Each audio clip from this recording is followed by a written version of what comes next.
সুরতলি গঙ্গার ঘাটে অপরূপে সোনার আলো দর্শন করে জলের মধ্যে ভাসিয়ে দিয়ে নাগরিক কাঁদতে কাঁদতে নিজ গৃহে ফিরে নয়নে জলে ভাসছে। এমন সময় একজন সহচরী বলছে, নাগরিক ও নাগরিক, হাসতে হাসতে সুরতলি গঙ্গার ঘাটে গেলি নাগরিক, নাগরিক এখন কেন কাঁদছিস নাগরিক? কি দেখে আসবে সুরতলি গঙ্গার ঘাটে? তখন গৌরবাবিনী বলে, সহচরী রে, আমি কি বলবো রে আমার দুঃখের কথা, আমি কি বলবো রে আমার কষ্টের কথা? ও সহচরী, মনের মতো মানুষ পাই না যার কাছে আমার মনের কথা বলবো। সহচরী রে, আমি কেন গেলাম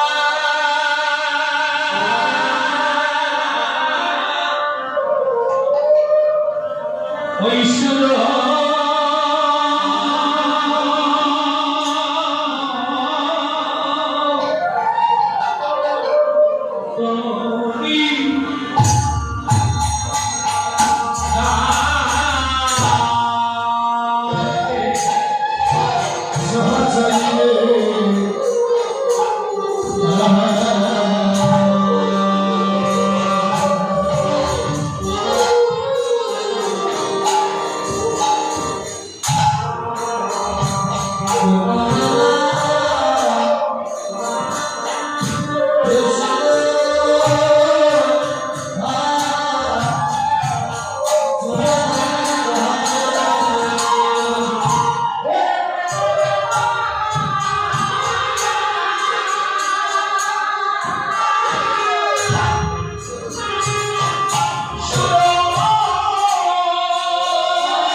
তোর এমন অবস্থা কেন হলো বল? কি দেখেছি সেই সুরবি গঙ্গার ঘাটে গোল বামিনী বলে সহযোগী চাঁদ হেরিয়া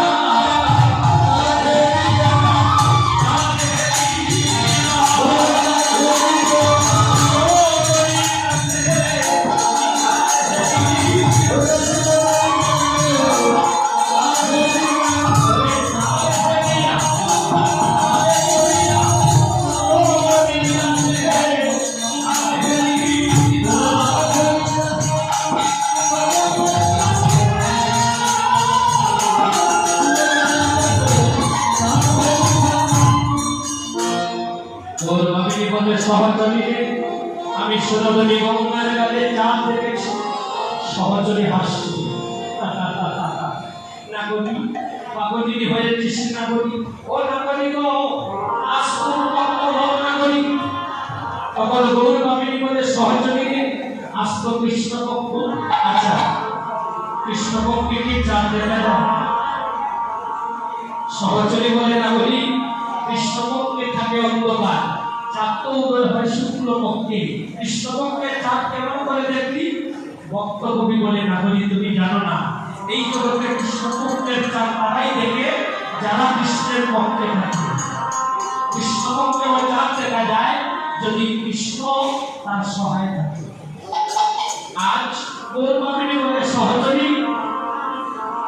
আমি কৃষ্ণপক্ষের চাঁদ দেখেছি এটা আকাশের চাঁদ নয় বলে তাহলে কোন চাঁদ বলে আকাশের চাঁদ শুক্ল পক্ষে উদয় হয় কৃষ্ণ পক্ষে চাঁদের উদয় হয় না আমি সুরবি গঙ্গার ঘাটে যে চাঁদ দেখেছি সেই চাঁদ শুক্ল পক্ষ কৃষ্ণ পক্ষ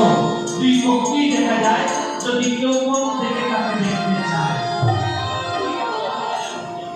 সহচরী বলে নাগরী গো কি কথা বলছিস নাগরী একে চাঁদ গো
আলোচনা করবো ও তো চিরবোকা পাওয়া করে চলবে আর